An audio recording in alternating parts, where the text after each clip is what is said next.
Success isn't random. It follows a code. Welcome to the Conant Code, where we break down the strategies, challenge the myths, and uncover the truth in 5 minutes or less. Now, let's crack the code. Before it became the world's most beloved toy, before it turned kids into architects and grown men into collectors, before it built theme parks, video games, and $1 billion box office cameo, Lego, well, it almost died. Twice. And here's the kicker. It wasn't even their idea to begin with. But we'll get to the theft part later. Let's go back to where the story begins, in a pile of ashes. It's 1932, Billund, Denmark. A carpenter named Ole Kirk Christensen had just lost everything. His workshop burned down. His wife, she passed away. He was broke. He had 4 sons and no clear way to feed them. So he pivots.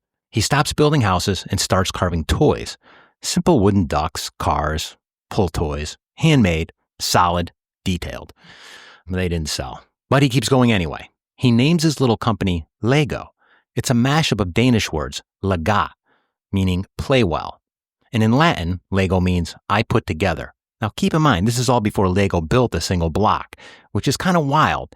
They hadn't really built anything yet. Sometimes the universe delivers the punchline before the setup. Well, still, the company struggled. It was 1942. Another fire. Burned it all down again. Most people would have walked away. Ole Kirk didn't. He rebuilt. And a few years later, he did something no toy maker dared to do. He bet everything on plastic. Now, in the 1940s, plastic, wasn't cool. It was cheap, flimsy, looked down upon. But Ole Kirk saw something in it. He saw the future. Then he discovered a British toy company called Kittycraft. They made these little self-locking bricks that snapped together. They weren't perfect. They didn't hold up very well. But the concept, was brilliant. So Lego borrowed it. They redesigned it, strengthened it, perfected it. In 1958, they patented the version as we know today, the modern Lego brick. It worked. By the 1960s, Lego was booming. Brick by brick, they built a toy empire. But success doesn't make you bulletproof. In the late 1990s and early 2000s, Lego lost its way. They started chasing trends, video games, action figures, theme parks, even clothing lines. They moved away from the bricks, and the business nearly collapsed. They were hemorrhaging money, losing relevance, drowning in distractions, until Ole Kirk Christensen, Ole's grandson, stepped in. He did something bold. He scrapped the noise, cut the clutter, fired designers, and went back to basics. Just bricks, just imagination, just what made Lego great in the first place. And it saved them. Today, Lego is one of the most profitable toy brands on earth, but it was built on loss, on fire, on failure, and on one man's refusal to quit.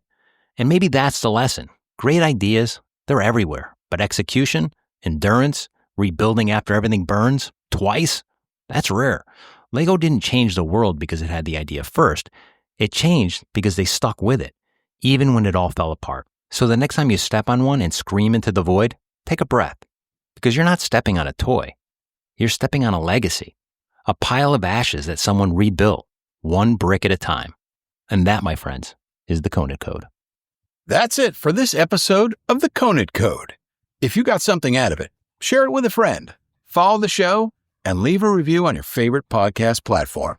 More insights, more strategies, and more code breaking coming soon. Until next time, keep thinking, keep building, and keep pushing forward.